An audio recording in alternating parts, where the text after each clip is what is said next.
জেহেল আপনার বলতে আরম্ভ করে, ঠিক আছে আমি দেখবো তোমার পাওয়ারটা কেমন, তোমার কালেমার পাওয়ার নাকি আমার জোরের পাওয়ার, আমি দেখবো তোমার কেমন ক্ষমতা রয়েছে।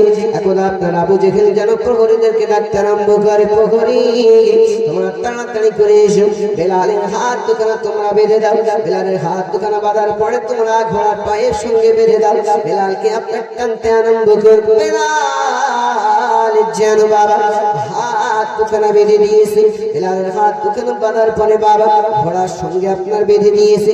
ঘোড়া মরুভূমির বালিতে টানতে আরম্ভ করে, মরুভূমির বালিতে টানতে আরম্ভ করেছে। বেলালকে সারাদিন আপনার টানলেন, বেলালকে মরুভূমিতে আপনার টানার পরে তবুও বেলাল কালেমা বাদ দেয় না। বেলাল বলতে একটা কথাই বলে, আশহাদুল্লাহ ইলাহা ইল্লাল্লাহ মুহাম্মাদুর রাসূলুল্লাহ সাল্লাল্লাহু আলাইহি ওয়াসাল্লাম। বেলাল সারাদিন আপনার ঘোরালেন, কিন্তু বেলাল কালেমা বাদ দেয় না।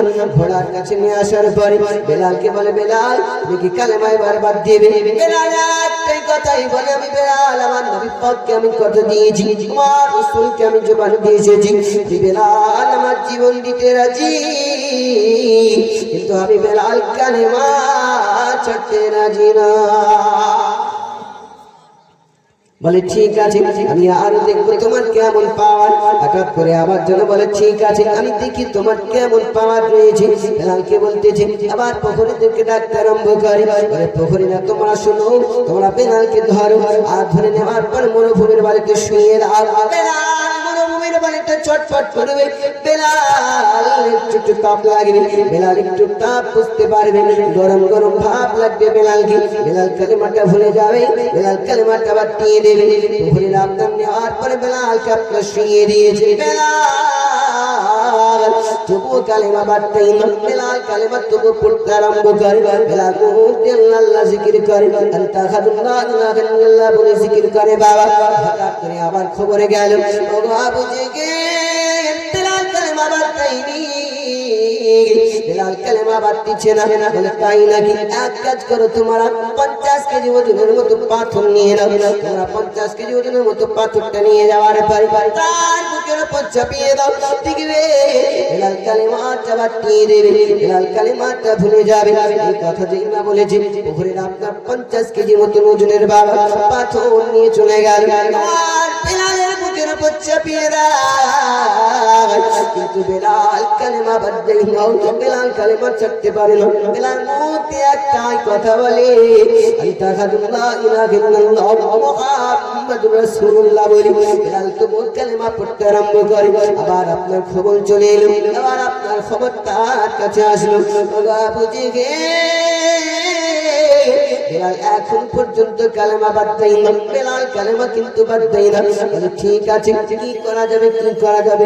বেলাল কালেমা কিন্তু বাদ দেয় না। বাবা এই কথা যেই না বলেছে, বলে আবার তাকে তুলে আনো পাথর থেকে, আবার তাকে মরুভূমি থেকে তুলে আনো।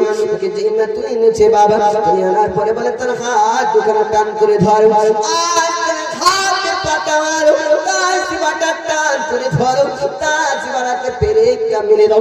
দেখবো বেলাল কেমন করে কালেমা পড়ে। বেলালের মুখ যদি না থাকে কেমন করে কালেমা পড়বে। হঠাৎ করে বাবা হাতে যে না পাথর মেরেছে বাবা, বেলাল তবু কাঁদে না। বেলালের মুখ দিয়ে হাসি হয়, বেলাল মুখ দিয়ে হাসতেছে, বেলাল তবু কাঁদে না। হঠাৎ করে বেলাল মুখ দিয়ে কালেমা পড়তে আরম্ভ করে। বেলালের জিভটাকে টানার পরে বেলালের জিভে আপনার পেরেক মেরে দিয়েছে। বেলাল সহ্য করতে পারে না বাবা, বেলাল কাঁদে না তবু, না না আমি বেলাল করতে পারি না। আমি আমার রাসূলকে কথা দিয়েছি, আমি আমার নবী পাককে কথা দিয়েছি, আমি বেলাল আমার যত কষ্ট হোক না কেন, আমার যতই আঘাত করুক না কেন, আমি বেলাল কখনো কালেমা ভুলতে পারি না।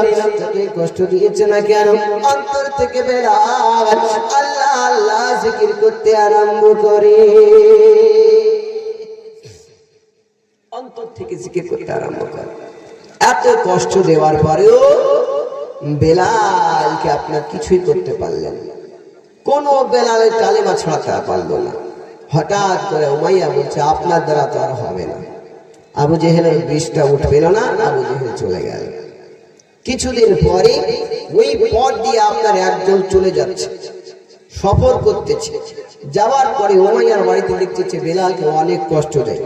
তারা গিয়ে আমার নবী পাককে বলে, হুজুর আপনার একজন আশিক যার নাম হচ্ছে বেলাল, যে আপনার কাছে কালেমা পড়েছিল, ওই উমাইয়ার বাড়ির গোলাম আজ তাকে কতই আঘাত দিতেছে হুজুর, কিন্তু তবু এত নির্মূল এত কষ্ট আঘাত করে, তবু সে আপনার নাম ভুলতে পারে না। যে না আমার নবী পাক শুনেছে, আমার নবী পাকের চোখ দিয়ে কোন কোন করে পানি ঝরতে আরম্ভ করেছে। জোরে বলেন। কারণ প্রেম এরকমই করতে হবে বাবা, যে প্রেমিকা দুঃখ পেলে প্রেমিকা যেন দুঃখ পায়, আর প্রেমিক যদি দুঃখ পায় তো প্রেমিকাও যেন দুঃখ পায়। আমার নবী পাক বাবা হঠাৎ করে আপনার মনটা ভেঙে গেল, মনটা আপনার কেমন কেমন করে উঠেছে, কষ্ট পেয়েছে। আমার নবী পাকের দরবারে হযরত আবু বকর রাদিয়াল্লাহু তাআলা চলে আসেন। হযরত আবু বকর সিদ্দিক এসে হাজির হয়ে যায়, বলে দরদি আপনাকে কি কেউ বকা দিয়েছে, আপনাকে কেউ মেরেছে, যার কারণে আপনি কান্না করেন? আপনি এমন করে কেন কান্না করতেছেন দরদি? আপনাকে কেউ বকা দিয়েছে নাকি? আপনাকে কেউ কি মেরেছে, যার কারণে আপনি এমন করে কাঁদেন? আমি আবু বকর সহ্য করতে পারি না, আমি আবু বকর সইতে পারি না। আমার আবু বকর জিন্নাহ করেছে বাবা। আমার নবী পাক বলে, আবু বকর আমায় কেউ মারেনি, আমায় কেউ দুঃখ দেয়নি, আমায় কেউ এতিম বলে খোটা দেয়নি, আমায় কেউ কষ্ট দিয়ে কথা বলেনি, কিন্তু আবু বকর আমার একজন আশিক যার নাম হলো বেলাল। বেলালকে উমাইয়ার বিরুদ্ধে কাজকর্ম করতেছিল, সে আমার কাছে কালেমা পড়েছিল বলে আজ তাকে অনেক কষ্ট দিতে আরম্ভ করে। আমি নবী আমি শুনেছি, আমি শোনার পরে আমার কলিজাটা ফেটে যায়। ও আবু বকর তুমি কি পারবে ওই বেলালকে আমার কাছে খরিদ করে এনে দিতে? তুমি কি পারবে আমার কাছে তাকে এনে দিতে? আমার আবু বকর বলেন, নবীজি আমি আবু বকর আপনাকে কথা দিলাম, আমি যতদিন না বেলালকে আপনার কাছে হাজির করবো, আমি যতদিন না আপনার কাছে বেলালকে এনে দেব, আমি আবু বকর ততদিন আপনার দরবারে আর আসবো না। আশিক কেমন দেখুন বাবা, কেমন প্রেম করেছে, কেমন মহাব্বত করেছে। আমার নবী পাক কে বলেন